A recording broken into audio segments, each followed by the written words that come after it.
বিশ্বাসের আলো। একটা ছোট্ট গ্রামে বাস করত রঘু ও তার স্ত্রী কমলা। খুব সাধারণ মানুষ, না ছিল জমি জমা, না ছিল বড় কোনো স্বপ্ন।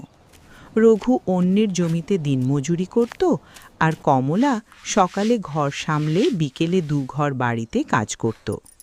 তাদের ছোট্ট কুঁড়েঘরটাই ছিল তাদের সব সম্বল।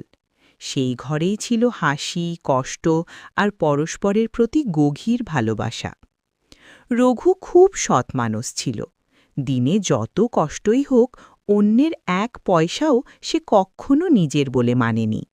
অনেক সময় কাজ শেষে মালিক ভুল করে বেশি টাকা দিলে সে নিজেই ফিরিয়ে দিত।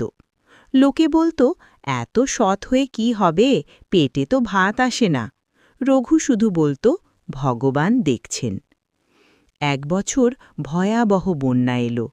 নদীর জল গ্রাম ভাসিয়ে নিল। এক রাতেই রঘুদের কুঁড়েঘর ভেঙে পড়ল। ঘরের সামান্য জিনিসপত্র, চাল ডাল সব জলে ভেসে গেল। তার ওপর সেই বন্যার সময়েই অসুখে পড়ে রঘুর মা মারা গেলেন। আপনজন হারানোর কষ্ট আর সর্বস্ব হারানোর যন্ত্রণা সব মিলিয়ে তাদের জীবন যেন অন্ধকারে ডুবে গেল। গ্রাম ছেড়ে তারা শহরের দিকে রওনা দিল। না ছিল মাথা গোজার ঠাঁই, না ছিল নিশ্চিত কাজ। ফুটপাথে রাত কাটত, অনেকদিন আধপেটা থেকে যেতে হতো। তবুও রঘু কখনো চুরি করেনি, কারও ক্ষতি করেনি। প্রতিদিন ভোরে সে মন্দিরের সামনে দাঁড়িয়ে শুধু একটাই প্রার্থনা করত, হে ভগবান, কষ্ট দাও, কিন্তু ভুল পথে নিয়ে যেও না। কমলাও কখনো ভেঙে পড়েনি। স্বামীকে বলতো, সব কেড়ে নিয়েছে ঠিকই, কিন্তু বিশ্বাসটা তো এখনো আছে। ধীরে ধীরে রঘু একটা চায়ের দোকানে কাজ পেল।